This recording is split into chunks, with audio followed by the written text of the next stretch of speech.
All right, we're back. I always enjoy bringing this next guest on because, my dad was one of the early supporters of the Right to Work Committee, and we were a state that adopted Right to Work here in Louisiana before many. And we have strong support for Right to Work, and I've always appreciated the work that organization does. And the president is with us, Mark Mix. Good to have him back on the program. And hey, Mark, how are you, sir? Welcome. Jeff, I'm doing fine. Thanks for the opportunity to chat a little bit. And you're right, Louisiana's been a great right-to-work state for a long time. And believe it or not, Jeff, you know this, but Edwin Edwards was a supporter of right-to-work, which is kind of a neat little bit of history there. How many Democrats do we find that support Right to Work today? I mean, Edwin Edwards was our longtime Democrat governor, colorful, corrupt, did some good things, did some bad things, but this was a good thing that he did, Mark. But, I mean, not many Democrats today support Right to Work, do they? No, that's right. It used to be that we had Democrats from, primarily the South, but in Louisiana, I had a fight down there. I forget what year it was, 1990, but if it hadn't been for Democrats, we wouldn't have survived.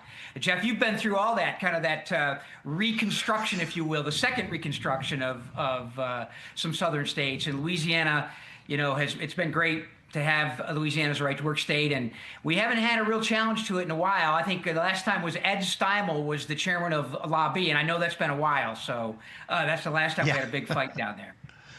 Good. Well, it's popular among Democrats and Republicans here, which is unique. I know we're facing a lot of challenges in other states. How many right-to-work states are there right now, Mark? Yeah, 26 states have that simple law that says, look, if you want to join a union, you can, but you can't lose your job if you don't pay dues or fees. That's real simple. 26 states have that law on the books as we talk right now, Jeff. Now, if the Democrats win some of these governor's races, they're going to push to get rid of Right to Work, correct? Yeah, absolutely. We've got some real concerns in Arizona. We've got a couple concerns in Nevada and Virginia, too. We had a pretty big battle. The Right to Work repeal bill was introduced in Virginia. The Democrats control the House and the Senate. And, of course, Abigail Spanberger on the campaign trail said she was interested in reforming Right to Work, Jeff. But I don't think there's much reform. Either you pay dues or you don't. So there's not a whole lot you can do to reform Right to Work. But we got through that battle in Virginia. I think we'll get through it again in 2027. But you're right, this next November election cycle is a pretty important one for us. Are there any red states that should be Right to Work states that are not? Yeah, we think Missouri ought to be one, and we passed it there in the legislature. We had a governor that signed it. But in in Missouri, the rules are such that the unions can immediately stop the enforcement of the law. So the Right to Work law never went into effect in Missouri. And then they put it on the ballot. And Jeff, not to go into too much detail, but we had a governor that supported Right to Work that ended up resigning from office there. If you remember the Eric Greitens story, he was a chief cheerleader for Right to Work and wanted to get it done. When he disappeared, the lieutenant governor stepped up and didn't really help at all. And the union spent between $30 and $40 million in the last 3 months to try to beat it in the referendum, and they did. But we're going to try again down there. I was on the radio in Missouri not too long ago, and people want to try it again for sure. Good, because Missouri's a good state. I mean, that's a relatively conservative state. It really should have a Right to Work. Now, obviously, we've got a candidate in Michigan who is very tied to the unions, right? Abdul El-Sayed. Tell us about that. Yeah, well, first of all, he's a union member of the SEIU, the AFT, the Writers Guild, and one other union, I think the American Association of University Professors. He's been endorsed by the United Auto Workers Union, which is really, not quite a surprise as you might think. People say, well, the auto workers, why would they support this guy? But the United Auto Workers is about 40% higher education graduate students right now, Jeff, believe it or not. They don't build cars. They get doctorate degrees in the California higher education system and a few other states. The American Association of University Professors made their first national endorsement in 110 years by endorsing El-Sayed in Michigan. He obviously wants to repeal all the right to work laws, including Louisiana's, the one we talked about, and the 25 others. He's made that a primary point of his campaign to support the PRO Act. He's a real radical. He says we just need a little bit more taxes to fund Medicare for all and for debt-free and tuition-free higher education. I mean, these are easy things to pay for and easy issues on the campaign trail, right, Jeff? You know, free tuition, no debt tuition, Medicaid for all. These are democratic socialist policies. And you wonder about we'll go after the dreaded billionaires and get all our money from the billionaires. Yeah, I mean, I mean that's crazy. And then Mondani in New York is supporting a Teamsters Act. Give us a little update on that.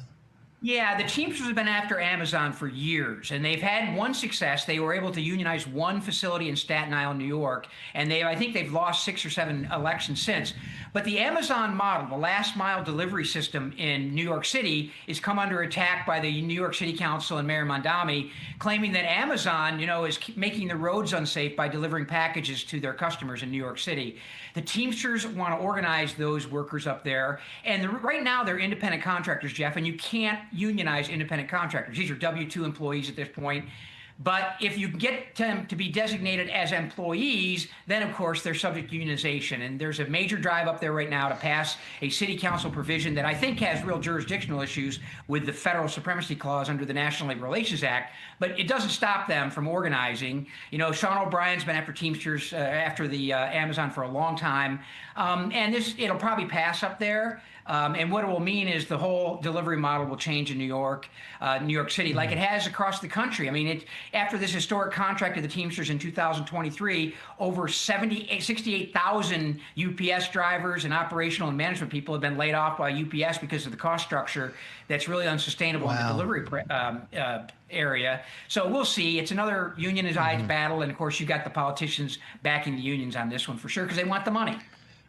Yeah, and then finally, I know there was some concerns with the first labor secretary of the Trump administration. Now she's gone. Tell us what's going on now with the Department of Labor. Yeah, Keith Sonderling is now the acting member. He's been nominated. I think he made it out of committee. He has not yet been confirmed, but he's the acting Secretary of Labor right now. He's a decent fellow. He's been in Trump 1. He was, I think, at the Wage and Hour Division. He's been confirmed twice by the U.S. Senate already, so we have no doubt that he'll probably get through. But you're right. Lori Chavez DeRemer, who was one of 3 Republicans to co-sponsor a bill to repeal all the right-to-work laws in the country, was Sean O'Brien's pick. And Sean O'Brien lobbied the president, hey, Mr. President, she's going to be great. She's going to be good for you. But the president followed his advice and obviously was embarrassed by her tenure. She's still under investigation by the Department of Labor for some significant malfeasance while she was there. So you've got no problems with this new acting secretary? Well, no, not at all that we can find. I mean, his past has been relatively obscure in the sense of where he is. His positions on the issues so far have been okay. And, the Department of Labor is a pretty big operation. He's been there before. We think he'll get through. And right now, that's a whole lot better than where we were with Chavez DeRemer for sure. Mark Mix, we appreciate the update. Keep up the great work. And thanks so much for joining us today.